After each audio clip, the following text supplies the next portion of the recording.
Red ivory mango,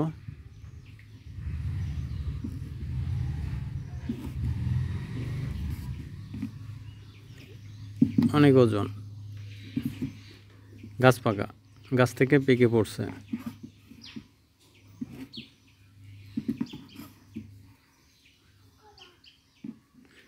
এই আমের আরেকটি নাম হলো চিয়াংমাই, থাইল্যান্ডের জাত। এটা ডায়াবেটিক থেকে শুরু করে সব ধরনের মানুষের জন্য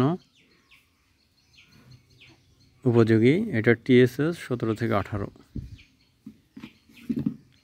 অত্যন্ত সুস্বাদু ভ্যারাইটি, প্রচুর ফলন ধরে। একটা আম অনেক ওজন, এক বিদ্যারও বেশি, আধা হাতেরও বেশি।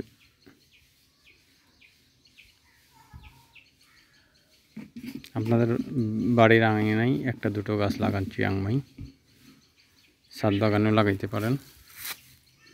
সবাইকে ধন্যবাদ।